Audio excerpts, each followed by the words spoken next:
Chapter 3. In this chapter, Brian's plane begins its descent. Listen to hear how Brian copes with his thoughts and fears as the plane finds a resting place. Today, as I read, I want you to imagine that you are a reporter covering a news story. Later, I will ask you to write that story. Going to die, Brian thought. Going to die. Gonna die. Gonna die. His whole brain screamed it in the sudden silence. Gonna die. He wiped his mouth with the back of his arm and held the nose down. The plane went into a glide, a very fast glide that ate altitude, and suddenly there weren't any lakes. All he'd seen since they started flying over the forest was lakes, and now they were gone. Gone.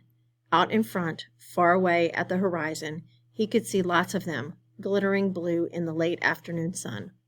But he needed one right in front. He desperately needed a lake right in front of the plane, and all he saw through the windshield were trees, green death trees. If he had to turn, he didn't think he could keep the plane flying. His stomach tightened into a series of rolling knots, and his breath came in short bursts. There! Not quite in front, but slightly to the right, he saw a lake, L-shaped with rounded corners, and the plane was nearly aimed at the long part of the L, coming from the bottom and heading to the top. Just a tiny bit to the right. He pushed the right rudder pedal gently, and the nose moved over. But the turn cost him speed, and now the lake was above the nose. He pulled back on the wheel slightly, and the nose came up. This caused the plane to slow dramatically and almost seem to stop and wallow in the air. The controls became very loose-feeling and frightened Brian, making him push the wheel back in. This increased the speed a bit, but filled the windshield once more with nothing but trees, and put the lake well above the nose and out of reach.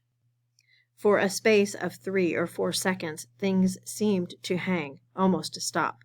The plane was flying, but so slowly, it would never reach the lake. Brian looked out to the side and saw a small pond, and at the edge of the pond some large animals. He thought a moose, standing out in the water. All so still looking, so stopped, the pond and the moose and the trees, as he slid over them now, only 300 or 400 feet off the ground, all like a picture. Then everything happened at once. Trees suddenly took on detail, filled his whole field of vision with green, and he knew he would hit and die, would die. But his luck held, and just as he was to hit, he came into an open lane, a channel of fallen trees, a wide place leading to the lake. Imagine this, being on a plane that's going down. Why would it seem as though everything was happening at once?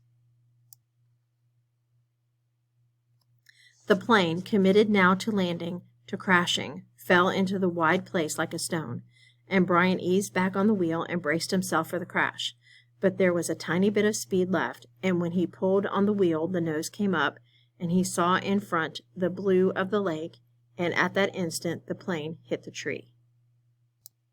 There was a great wrenching as the wings caught the pines at the side of the clearing and broke back, ripping back just outside the main braces. Dust and dirt blew off the floor into his face so hard he thought there must have been some kind of explosion. He was momentarily blinded and slammed forward in the seat, smashing his head on the wheel. Then a wild crashing sound, ripping of metal, and the plane rolled to the right and blew through the trees, out over the water and down to slam into the lake. Skip once on water as hard as concrete, water that tore the windshield out and shattered the side window, water that drove him back into the seat. Somebody was screaming as the plane drove down into the water. Think about this. Sometimes when we are afraid, we do things that we are not aware of. In this section, Brian hears someone screaming. I think that Brian himself is screaming because he is terrified by what is happening.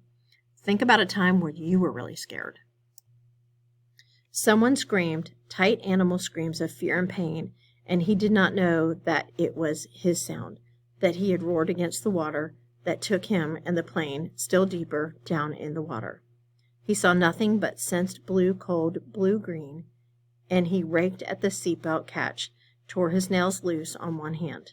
He ripped at it until it released, and somehow, the water trying to kill him, to end him, somehow he pulled himself out of the shattered front window and clawed up into the blue, felt something hold him back, felt his windbreaker tear, and he was free, tearing free, ripping free.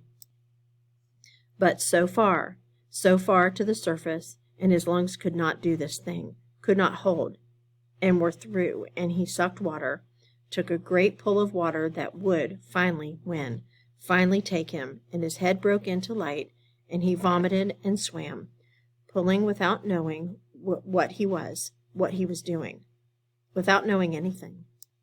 Pulling until his hands caught at weeds and muck, pulling and screaming until his hands caught at last in grass and brush, and he felt his chest on land, felt his face in the coarse blades of grass, and he stopped. Everything stopped. A color came that he had never seen before, a color that exploded in his mind with the pain, and he was gone from it all, spiraling out into the world, spiraling out into nothing. Nothing.